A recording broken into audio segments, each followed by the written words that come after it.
Leitura do livro Fascismo à Brasileira, de Pedro Doria, falando sobre como foi o fascismo no Brasil e na Itália na década de 20 e 30. Aqui no Brasil ele conta um pouco da história do integralismo, né, o fascismo, no capítulo chamado A Última Marcha. Isso foi o fim, né, desse projeto. Já havia passado da meia-noite e, portanto, já era dia 11 de maio do ano de 1938. Após um período no comando da primeira região militar, quando enfrentou a intentona comunista, o general Eurico Gaspar Dutra havia assumido o Ministério da Guerra. Não era homem de dormir tarde, mas naquela noite havia acontecido uma pequena celebração entre amigos na casa do ministro da Justiça. Estouraram um champanhe, conversaram um tanto, e só agora, de pijamas, o futuro presidente se preparava para dormir. Não deu, era tarde, mas o telefone tocou. Do outro lado, exasperado, falava o chefe da Polícia Civil, Filinto Miller. Havia uma nova tentativa de revolução nas ruas.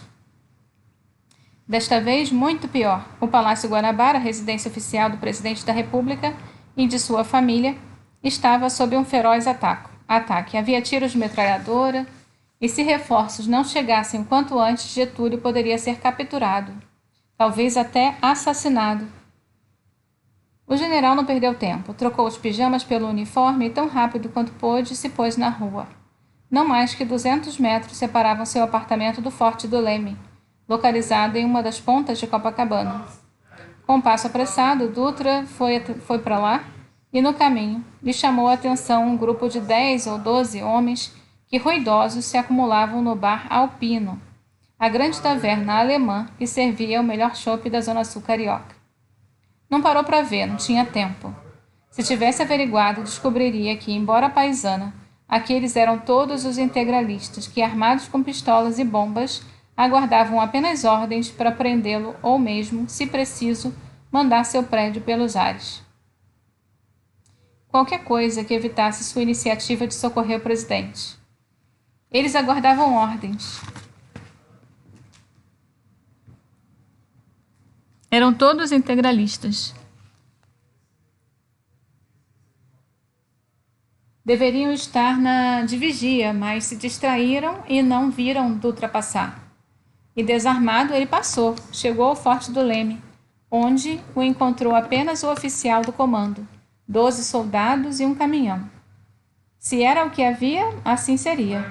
A oficial deu ordens para que arregimentasse quantos mais homens conseguisse e, se não encontrasse veículo, que partisse com ele tomando um bonde. De sua parte, o general subiu no caminhão e tocou para o bairro das Laranjeiras, com aqueles 12 soldados mal armados para evitar uma revolução. Pouco mais de um ano antes daquela madrugada intensa, em 1937, Carioca se abrira um dia instável de mormaço, aqueles dias de verão tropical em que o calor abafa, o céu é de um cinza quase branco e todo momento a água ameaça cair no toró. Apenas um dia antes, o Brasil havia batido o Peru por 3-2 na primeira partida do Campeonato Sul-Americano, realizado em Buenos Aires. Um dos gols foi de Leonísio Fantoni, um mineiro que agora jogava no Vasco da Gama, mas havia passado 6 anos na Itália vestindo a camisa do Lazio.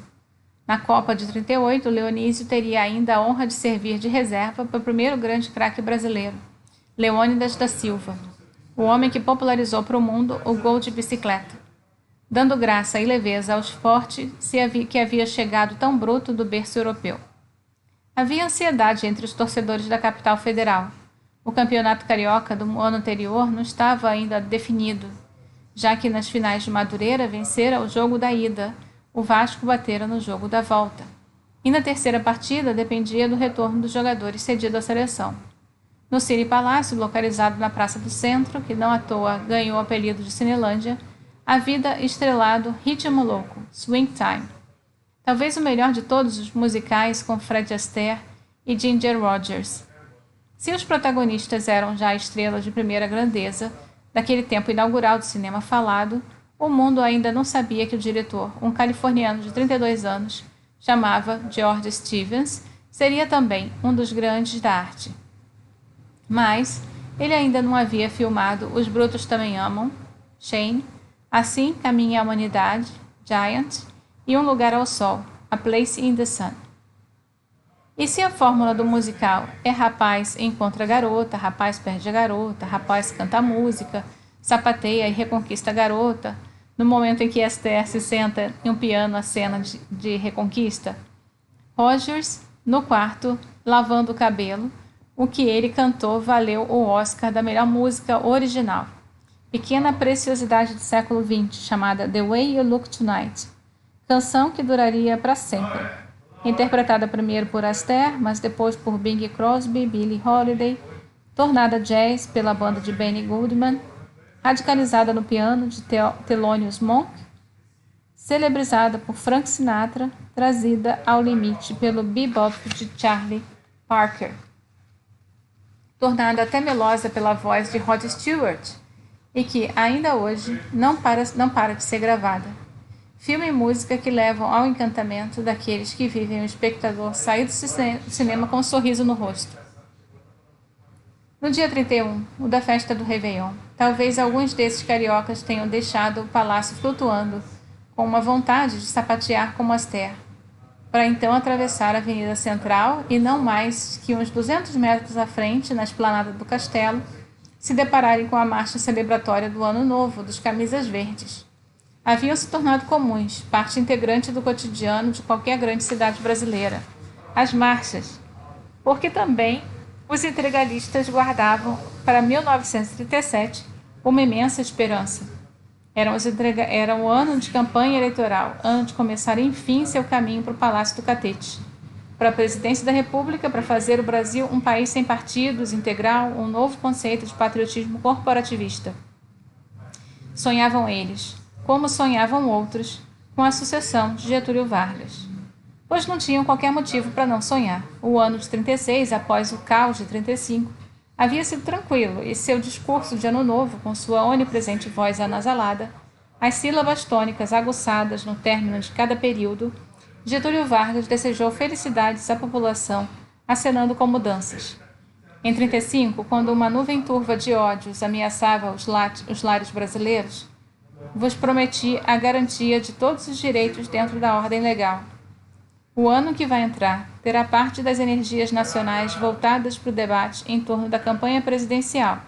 Da minha parte, ele garantiu, farei quanto for possível para que o pronunciamento de opinião nacional ocorra dentro dos marcos da democracia ativa, em atmosfera livre e sadia, circunscrito ao debate pacífico dos comícios.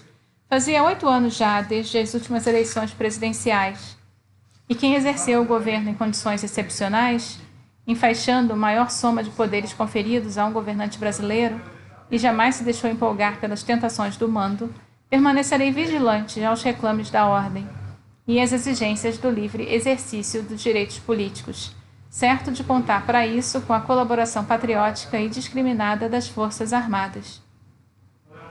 A tranquilidade era só aparente. Após o novembro de 35, desde o fracasso da intentona comunista, o Brasil muito rápido se transformou noutra coisa. Após o levante, o ex-ministro da Guerra Pedro Aurélio de Góes Monteiro pressionou Getúlio a emendar a Constituição. A ameaça comunista se tornara concreta, argumentava Góes. E é a mais terrível crise da história do Brasil, afirmou Góes. Um maranhense de família pobre, de 46 anos, que combatera Luiz Carlos Prestes quando ele ainda comandava sua coluna em 1920. Havia se tornado um dos principais conselheiros do presidente. Mas não era o único. Getúlio Vargas também tinha em mãos um relatório de Filinto Miller, o chefe da polícia, que pensava na forma parecida. Miller, o matogrossense 11 anos mais jovem do que Góes Monteiro, havia marchado juntos com Prestes da coluna, embora tivesse desertado. Acumulava o comando da polícia com curso de direito que fazia em Niterói. O presidente se convenceu. Getúlio Vargas pensava de maneira estratégica e tinha 2 objetivos em mente. Precisava conquistar a opinião pública, ao mesmo tempo que devia obter vitória rápida no Congresso. Góes Monteiro, um general que, ao longo dos anos, ganhou tino político, o havia convencido de que não era hora de fechar o parlamento. Naquele momento, imediatamente após o fracasso da Revolução Comunista.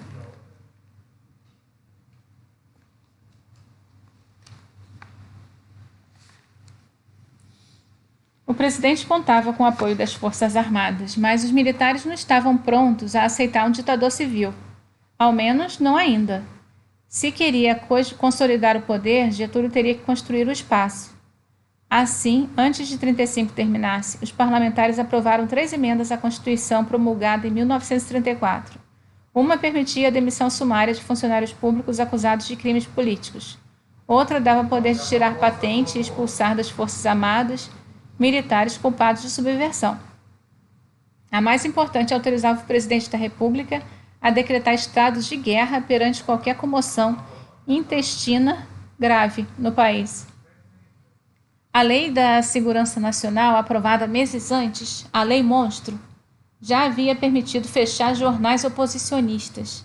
A Constituição Liberal-Democrata não era mais nem liberal nem democrata, mas ia piorar. Em 1936 veio e instaurou-se uma Comissão Nacional para Repressão ao Comunismo. Depois, o Tribunal da Segurança Nacional, ao criar estruturas de exceção para inquérito e julgamento. O governo, que ainda não era uma ditadura escancarada, abriu espaço para toda sorte de delações. Os juízes foram escolhidos a dedo para aceitar as acusações que lhes fossem apresentadas, a condenar seguindo a sugestão da pena dos promotores. E assim o governo de Getúlio Dornelles Vargas abriu seus porões. Começou por nomes óbvios, os homens e mulheres que comandavam a intentona. No início de janeiro, a polícia entrou no apartamento onde viviam Arthur Ernest Evert e sua mulher, Elise Sibarovsky. Alemães, havia chegado no Brasil com passaporte falsificado americano, a missão dada por Comintern para oferecer apoio a Luiz Carlos Prestes. Arthur era o principal estrategista da Revolução fracassada. Ainda a caminho da delegacia, um policial estraçalhou seu polegar com quebra-nozes. As semanas seguintes foram de pesadelo. Levou choques na cabeça, no pênis, no ânus, recebeu queimaduras de cigarro e charuto no corpo inteiro. Elise, que todos chamavam pelo apelido Sabo, foi arrastada pelo cabelo até a sala de interrogatório e estuprada na frente do marido. Um diplomata americano que o visitou, pois seus documentos eram dos Estados Unidos, registrou o estado em que os viu. Ele estava esgotado e tinha marcas nos braços e nas costas, demonstrando que fora severamente espancado. Um advogado norte-americano que viera defendê-lo foi expulso do Brasil. Seu advogado local, mineiro Heráclito Sobral Pinto, diante do esvaziamento das proteções aos direitos individuais da Constituição, chegou a lançar mão da legislação de proteção dos direitos dos animais para tentar poupá-los da tortura. Evert denunciou tudo perante o juiz. A polícia os desmentiu e o magistrado o chamou de farsante. O senador paraense Abel Chermont denunciou os abusos em discurso no plenário, mas foi ignorado. Após a prisão do casal Evert, Prestes e a mulher, Olga, se mudaram para o bairro operário do Meia, onde conseguiram se esconder por mais uns meses. A tensão e a paranoia, acompanhada de frieza típica do espírito stalinista, tomaram o ambiente.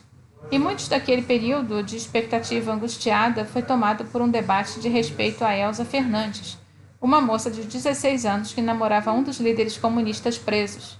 A polícia havia concluído que ela nada sabia e não queria ter que explicar a prisão de uma menor de idade. Mas, com as prisões em série, o Comitê Central do PCB estava convicto de que havia um traidor. As desconfianças apontaram para Elza, que terminou condenada à morte. Todos hesitavam até que o Cavaleiro da Esperança, como Prestes era chamado, se irritou. Deu ordens para que a execução ocorresse sem mais delongas.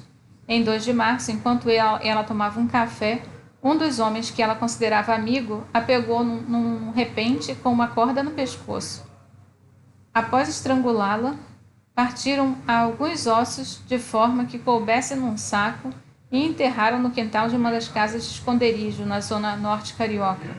Havia de fato um espião. Um dos estrangeiros, enviado por Comintern, era um agente duplo, também a serviço da M-16 britânico. Mas a polícia enfim conseguiu encontrar Prestes e Olga. Não foram torturados, mas foram separados e Prestes posto em confinamento solitário, sem sol, exercício ou visitas. O governo esperava produzir um julgamento público dos líderes da intentona comunista, mas temia a repercussão da internacional se houvessem duas mulheres entre eles. Olga havia sido difícil de identificar, informada apenas de se chamar Maria Prestes. Filinto Miller mantinha relações fortes com o Gestapo nazista, o M16 britânico e o FBI norte-americano. Passou aos três o que tinha, incluindo seu retrato. O serviço secreto alemão informou-me ter podido identificar Maria Prestes, que aí se intitulava esposa de Luiz Carlos Prestes. Ele registrou oficialmente: ela é Olga Benário, agente comunista da Terceira Internacional, deveras eficiente, de grande inteligência e coragem. É de raça israelita, tem nascido em Munique, na Baviera. Aquela era uma oportunidade para o governo, que pretendia estabelecer boas relações com o regime de Hitler. Os alemães estavam ávidos por botar as mãos em duas agentes soviéticas. Queriam informações sobre Moscou. A defesa de Olga Benário argumentou que, sendo mulher de Prestes, ela tinha direito à cidadania brasileira. Mas o Kremlin se manteve mudo e não enviou qualquer papel que provasse o casamento. Mesmo grávida, o destino de Olga foi traçado, assim como o de Sabo. Ambas judias comunistas seriam embarcadas para a Alemanha nazista. No dia em que o médico apareceu para levar Olga, as mulheres do pavilhão feminino ameaçaram um levante. Em minutos, de todos os pavilhões, toda a penitenciária, berros e urros metais batidos contra as grades, protestavam em defesa da mulher de Prestes. Foi uma negociação tensa até que as companheiras da sala 4, que cercavam Olga e Elise, se convenceram de que o objetivo era mesmo interná-las num hospital para acompanhamento da gravidez. Todas compreendiam que havia risco de deportação. Só permitiram sua saída com a condição de que Szabo ficasse e uma outra das prisioneiras, a jovem advogada Maria Werneck, a acompanhasse. A ambulância se dirigiu ao Hospital Gafreguinli, no Rio. As duas suspiraram aliviadas, mas era engano. Um policial que não à toa era apelidado King Kong abriu a porta traseira e apontou uma arma para Maria, mandando-a descer. Vai, lhe disse Olga, uma lágrima nos olhos. Não há como resistir. Abraçaram-se por nunca mais se verem, sabendo que nunca mais se veriam. E quando Maria voltou à prisão naquela tarde, também Szabo não estava mais lá. Diferentemente de Olga, ela teve direito a um último encontro com seu marido. E ali, abraçados, Arthur lhe ofereceu e confessou que começara a ter alucinações. Nos meses seguintes, criaria dentro da mente um inferno, convicto de cada mínimo pedaço da cela estava eletrificado. Mergulhou assim no mundo próprio, onde a tortura era eterna. Prestes não chegou a ser torturado, mas puseram Arthur ao seu lado para que convivesse com os uivos. Szabo morreu no campo de concentração de Ravensbrück em 1940, chutada por soldados e mordida por cães ferozes, após desmaiar carregando pedras.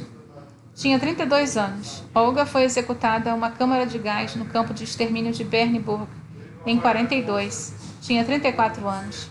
Arthur foi solto após a anistia de 45, extraditado para o que seria a Alemanha Oriental. Morreu num sanatório em 59, aos 68 anos. Mas os comunistas seriam apenas o início, e a prisão de Maria de Moraes Werneck de Castro, a última a ver Olga, já dava indícios de que tudo estava mudando aceleradamente. Embora comunista, Maria era filha do deputado federal de São Paulo, Justo Mendes de Moraes, e neta do marechal Luiz Mendes de Moraes, que havia servido como chefe do gabinete militar de seu primo, o primeiro presidente civil, Prudente de Moraes.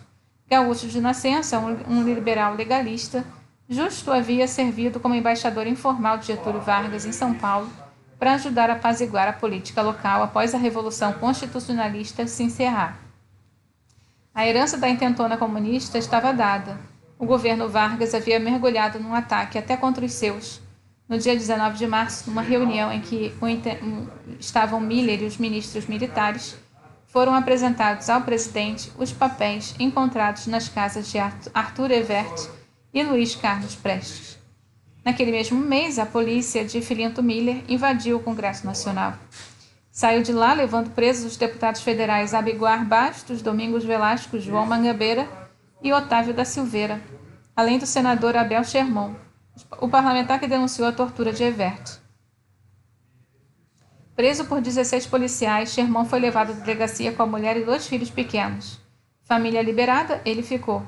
Quando resistiu, sugerindo imunidade parlamentar, foi agarrado pela garganta, levado à garagem da delegacia e espancado por 12 homens até perder a consciência. Foi só em julho que o Congresso votou pela remoção da imunidade dos 5. A polícia já fazia o que queria e o parlamento se tornara pró forma, emasculado.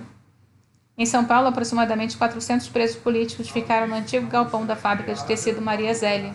Sua única forma de água era um córrego imundo, no meio do pátio. A tuberculose era crônica. Quando uma manifestação estourou entre os presos políticos em Belém do Pará, a polícia entrou com gás lacrimogêneo. Eles queriam um médico que os atendesse. E no Maranhão, os rapazes mais jovens eram atacados sexualmente pelos guardas. Em 4 de abril de 36, um oficial entrou na casa de saúde onde trabalhava o prefeito do Rio e também médico, Pedro Ernesto, pernambucano, tinha 52 anos. Ele havia participado dos levantes tenentistas que culminaram com a Revolução de 30. Desde 24, seu apelido, por conta do trato cuidadoso dos feridos, era Mãe dos Tenentes.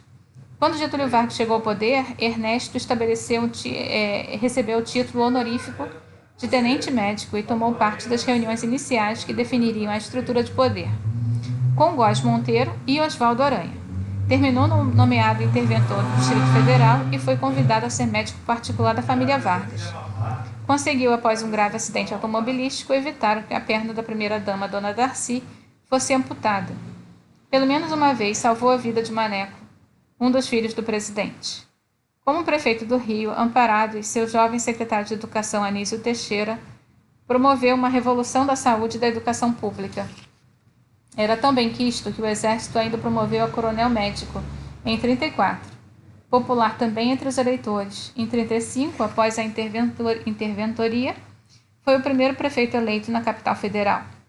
Mas era um reformista e, por ser contra o ensino religioso em escolas públicas, atraiu antipatia da Igreja Conservadora.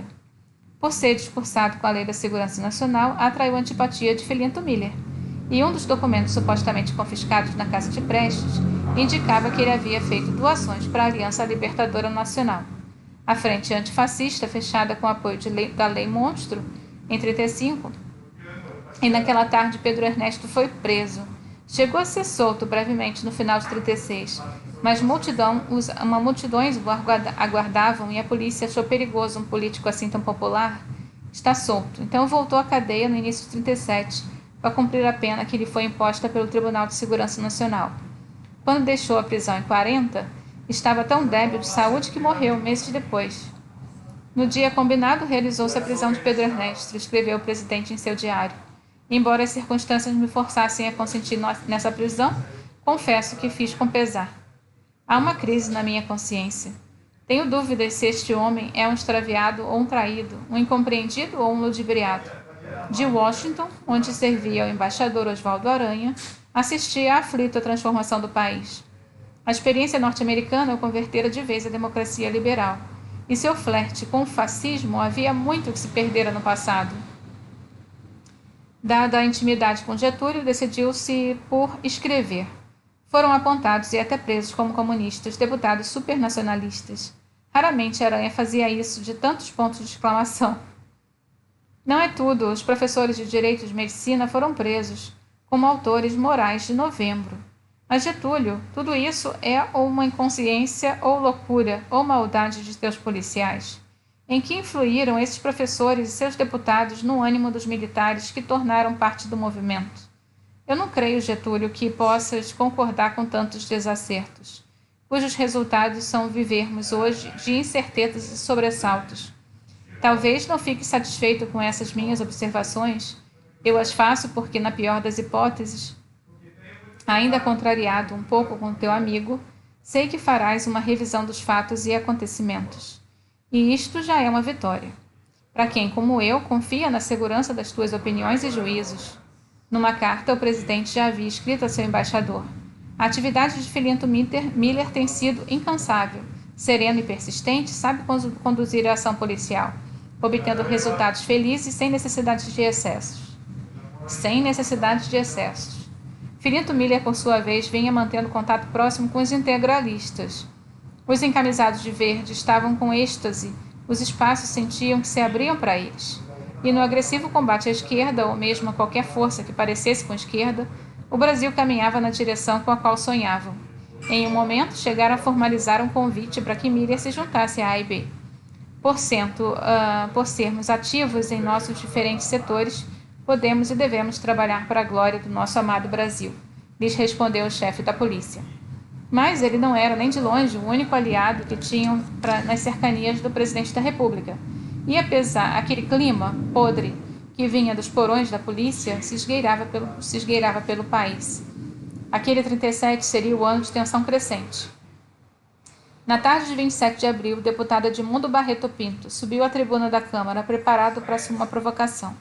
Ele tinha 37 anos, era representante do funcionalismo público, um político do interior fluminense, ideologicamente fluido e não muito respeitado pelos colegas. Alguns, quando ele subia para discursar, respiravam fundo. Barreto Pinto encontrou sua verdadeira vocação.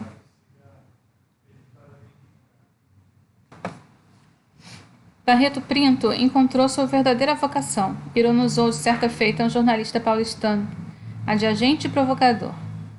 Naquele dia em particular, estava evidente que as coisas não iam dar certo. Afinal, no plenário, os parlamentares olhavam para as galerias do alto e as viam tomadas por homens com indefectível camisa verde. Deixem entrar, já havia dito Barreto Pinto aos seguranças da casa. É gente nossa.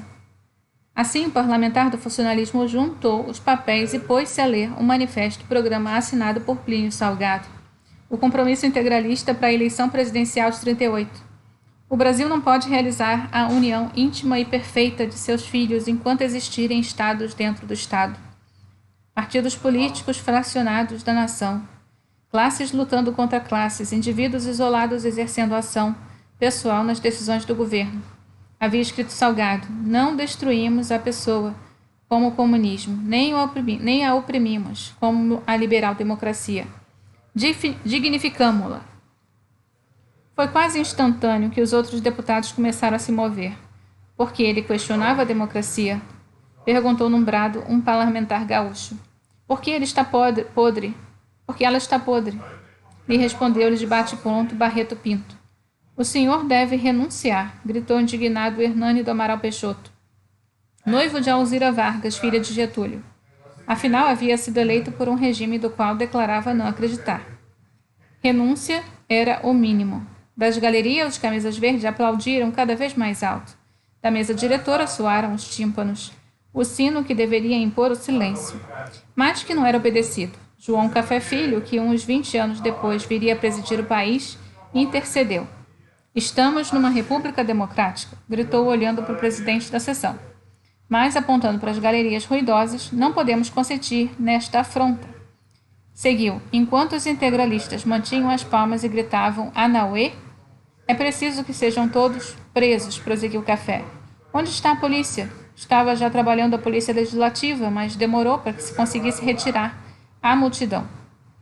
Da sessão tomada pela bagunça, subiu então à tribuna os mais experientes parlamentares, Otávio Mangabeira, ex-ministro das Relações Exteriores do governo Washington Luiz. Ele tinha 51 anos e já há muitas décadas na política. A hora que estamos vivendo nos está concitando a todos que elevemos o espírito à altura do que seja. Acaso um campo neutro onde possamos tratar as coisas da nossa pátria, apelou. Conservo inabalada minha fé nos destinos da democracia brasileira. Apenas um mês antes, a polícia havia prendido, sem permissão do legislativo, 4 deputados e um senador. Dentre os presos, João, o irmão mais velho de Otávio, todos sabiam que a democracia já estava por um triz. O integralismo só os deixava mais apreensivos. O integralismo avançava nitidamente. Nas eleições de deputados federais, estaduais e senadores de 34, o AIB havia recebido 2.000 votos em todo o Brasil. No pleito para governador, foram 40.000. Em 36, quando a eleição para prefeitos ocorreu, vieram 300.000 votos. Em 12 de junho, após o plebiscito interno e quase uma unanimidade, a AIB, a Ação Integralista Brasileira, indicou Plínio Salgado como candidato à presidência. Temos atualmente no país núcleos de sigma em todas as cidades e distritos de todas as províncias, afirmou o chefe nacional numa coletiva de imprensa. Contamos levar 1 milhão de votos às urnas em janeiro. Talvez fosse exagero, mas fazendo uma análise mais isenta, o jornalista José Soares Maciel Filho, diretor do Diário Carioca, O Imparcial, e um virulento crítico dos Camisas Verdes, avaliava que as chances eram concretas. O integralismo calculou ter 500 mil de eleitores. Escreveu após ouvir fontes dentro do partido. Um número crível, levando-se em conta a evolução eleitoral dos fascistas. Se os cálculos são reais, será dificílimo fixar o prognóstico dos resultados. Não se imagina que compareçam às urnas mais de 3 milhões de eleitores. No dia seguinte ao lançamento da candidatura, circundando por homens que compunham o comando da AIB, Plínio Salgado foi recebido no Palácio do Catete por Getúlio Vargas.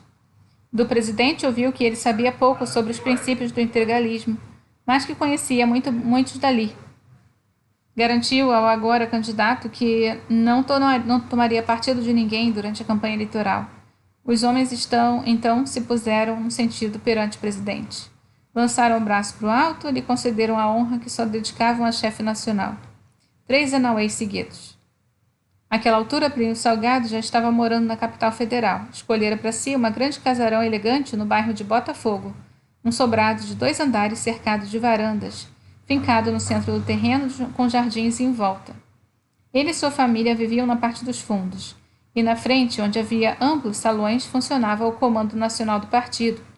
O entra e sai era constante, tão movimentado que alguém comentou, quanto o Palácio Presidencial.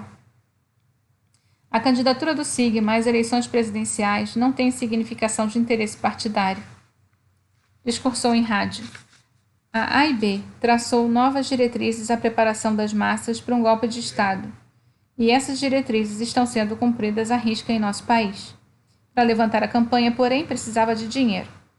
Um dos instrumentos foi um empréstimo vultoso concedido pelo governo alemão, por meio do Banco Alemão Transatlântico, que, quando tornado público, ganhou áreas de escândalo. O fluxo de informação entre a AIB e os governos fascistas da Itália e nazistas na Alemanha era pleno e razoavelmente conhecido por todos. Mas aquilo era diferente, era um eixo financiando os fascistas brasileiros. No Congresso Nacional, deputados exigiram que o Tesouro investigasse se ali não havia algum tipo de intromissão por parte do Terceiro Reich nas eleições brasileiras.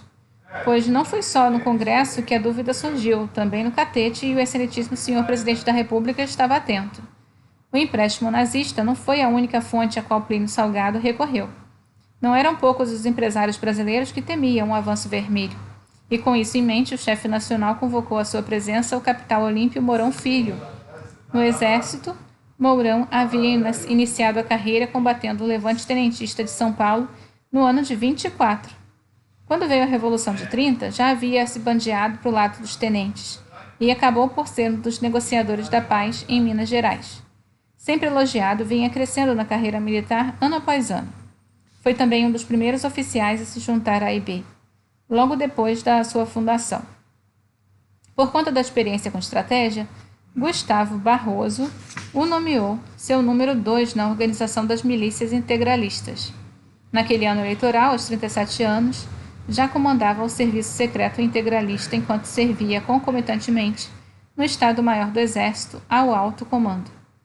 Para ele, Plínio tinha uma encomenda. Queria que pusesse no papel um plano hipotético sobre como os comunistas poderiam tomar o poder no Brasil. Era para nós mimeografarmos e distribuirmos nos meios capitalistas para ver se eles nos davam algum dinheiro. Se lembrou já velho o chefe, esse era o objetivo. Eles não tinham como saber, mas estavam ali iniciando o processo de construir um dos documentos do maior impacto da história da República. Por sua experiência dupla na AIB, Mourão era o nome ideal para o trabalho, que, aliás, não lhe deu muito trabalho.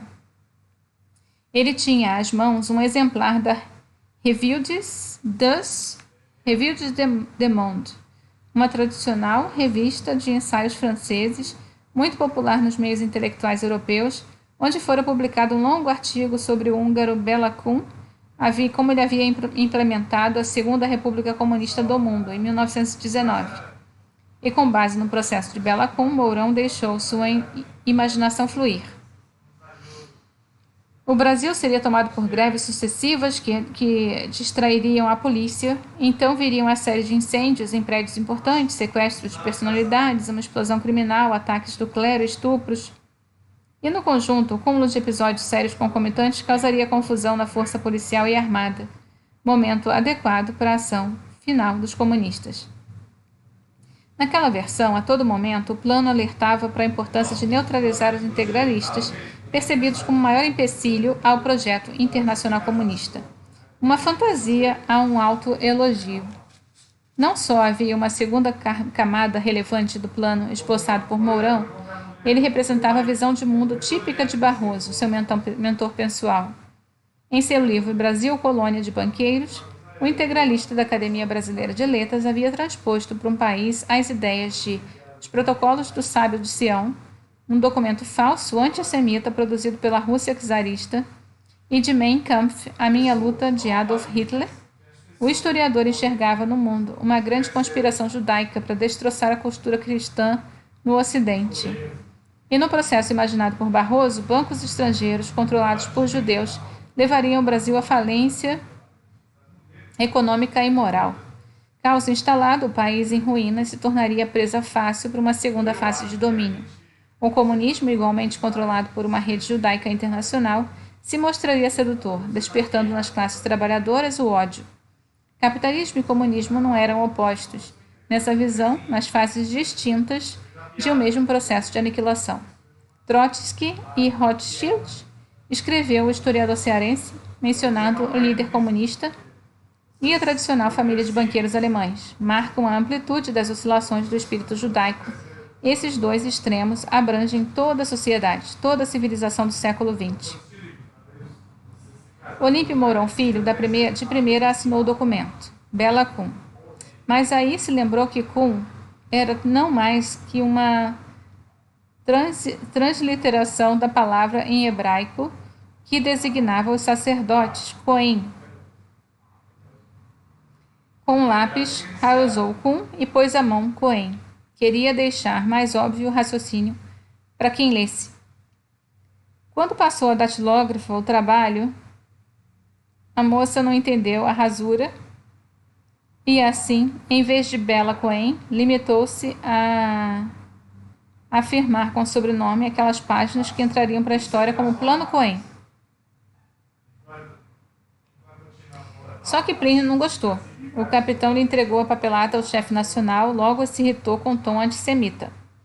Barroso era seu constante adversário pelo comando do AIB e do centro da disputa figurava justamente o antissemitismo. Por um lado, Plínio dava um acadêmico espaço para o seu discurso racista.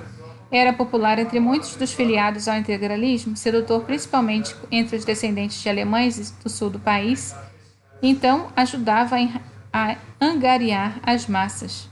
Por outro, o antissemitismo era percebido como de mau gosto por muitos da elite brasileira. O discurso era simultaneamente a força e a fraqueza de Barroso. Se, por um lado, o tornava popular entre os membros e ajudava a dar corpo à AIB, por outro, o impedia a candidatar à chefia nacional. Nesse jogo duplo, Plínio havia ganhado. Eu li, se lembrou Plínio Salgado, risquei muita coisa. Isso aqui não serve, essas coisas são boas para passar a limpo. E depois você me traz. O Mourão foi e não voltou mais. Nas primeiras semanas de setembro, naquele ocorrido 1937, um dos muitos integralistas com conexões do governo procurou o chefe nacional e lhe avisou que Francisco Campos, o recém-nomeado ministro da Justiça, queria lhe falar no encontro discreto, mas urgente. Aos 46 anos, mineiro Francisco Luiz da Silva Campos tinha muito em comum com Plínio Salgado. Apenas 3 anos os separavam, haviam sido criados no interior do estado, com culturas fortes e muito católicos. Ele também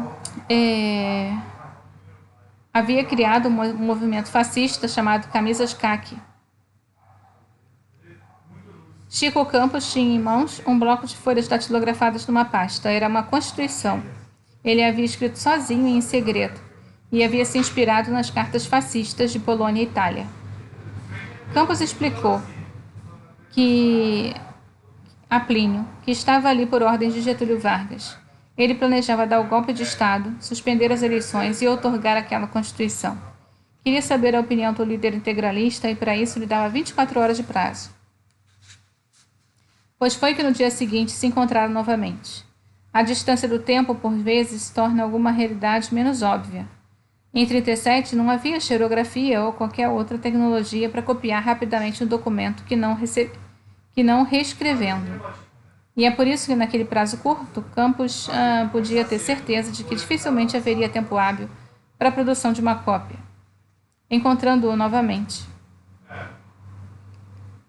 registrou Plínio alguns meses depois, tendo eu declarado que, em princípio, não poderia ser contrário ao Estado corporativo, à supressão de estéreis lutas partidárias e à substituição de todos os políticos por valores novos. Mas ele tinha dúvidas, não achava necessária a outorga de uma nova Constituição.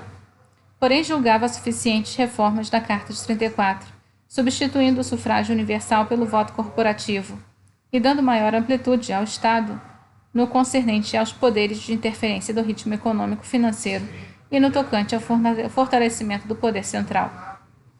O líder do integralismo estava cauteloso. Ele compreendia o valor de estar sendo consultado, mas queria entender qual seria o papel de seu movimento. Uma vez que eu não conseguia demover o governo do propósito e que o governo se achava apoiado pelo Exército e pela Marinha, o integralismo não criaria dificuldades, mesmo porque não tinha elementos para se opor. O ministro da Justiça tinha uma arma secreta para seduzir Plínio Salgado. Eu perguntei qual seria a situação da ação integralista brasileira, ao que o Dr. Francisco Campos respondeu que seria a base do Estado Novo, acrescentando naturalmente que o integralismo teria que ampliar os seus quadros para receber todos os brasileiros que quisessem cooperar, no sentido de criar uma grande corrente de apoio aos objetivos do chefe da nação. Respondi-lhes quando fosse organizado o Partido Nacional, o integralismo deixaria de ser um partido. Seus elementos constituiriam o núcleo, o início daquela grande corrente, mas por isso precisava que o integralismo continuasse como uma associação educativa cultural, como uma verdadeira ordem religiosa que era. Em essência, Campos desenhava para Plínio uma oferta irrecusável, afirmando que falava em nome do presidente. Contou de uma completa transformação do Brasil. Antes das eleições presidenciais chegarem, o país se tornaria um Estado fascista e o integralismo seria um partido único. A estrutura ideológica da nova nação, Plínio também teria o seu papel, enquanto Getúlio Vargas presidiria, o fundador da AIB ocuparia o Ministério da Educação, podendo pôr em prática o projeto de doutrinação integralista de todas as crianças e adolescentes do país. Ainda assim, contendo o êxtase do mesmo tempo que buscava cautela, afirmou que 24 horas havia sido pouco e não tinha sido possível avaliar a carta, que precisava também consultar o alto comando dos camisas verdes. O ministro assentiu e lhe deu 8 dias. Por coincidência, naquela semana, um recém-casado, Miguel Reale, estava de visita com a mulher, Filomena, no terço final da primeira gravidez. Hospedado no casarão de Botafogo, Plínio tinha melhor jurista da AIB. E os dois se juntou ainda Santiago Dantas. Passaram os dias e noites seguintes debruçados sobre a nova Constituição, e ela não lhes pareceu de todo adequada para compor aquilo que imaginavam como Estado integral. Não era apenas Plínio Salgado que trabalhava politicamente com a ameaça comunista. Embora toda a liderança do Partido Comunista no Brasil estivesse presa, embora o partidão tivesse sua praticamente extinto pelos homens de Filinto Miller, também Getúlio Vargas explorava a ameaça. No dia 27 de setembro, o presidente fez uma longa romaria pelos cemitérios da capital, celebrando os mortos do combate da Intentona de 2 anos antes. Seria um assunto das capas de jornais com as fotografias largas do dia seguinte. E enquanto isso, naquela tarde, o general Góes Monteiro havia convocado uma reunião urgente e muito secreta, na qual se encontravam também o ministro do Exército, general Eurico Gaspar Dutra, e Filinto Miller. Aos dois, Góes apresentou um plano para que o Estado-Maior do Exército, que ele comandava, havia descoberto em detalhes, mostrava um projeto de revolução comunista, e eles precisavam então fazer algo a respeito. Era o Plano Cohen, que agora passava a ser tratado como uma ameaça real. Nas décadas seguintes, cada pessoa que teve algo a ver com a fraude deu uma ou mais versões diferentes sobre como ocorreu. Em comum, a maioria dos testemunhos dão conta de que, após mostrar o documento a Plínio, Mourão Filho também o mostrou ao general Álvaro Mariante, seu padrinho de casamento e seu conselheiro, ministro e superior tribunal militar. 10 horas da noite, na porta do elevador, encontrou Mariante, que disse: Ô, mineiro, me dá aquele teu trabalho aí, que eu vou mostrar ao Góis. Lembrou um amigo de Mourão. O general morava no mesmo prédio, entre os bairros de Copacabana e Ipanema. Que Góes Monteiro mostrou o plano do comandante do Estado-Maior do Exército, justamente o comandante Mourão Filho. E foi assim que o plano Cohen terminou sobre uma mesa, na reunião entre Góes Monteiro, Dutra e Miller. De lá, para a mesa do presidente da República. Ninguém ignora que se tratava de uma solerte utilização para fins políticos de um documento que havia sido escrito apenas como peça integrante de um exercício. Lembraria mal-humorado o Miguel Reale.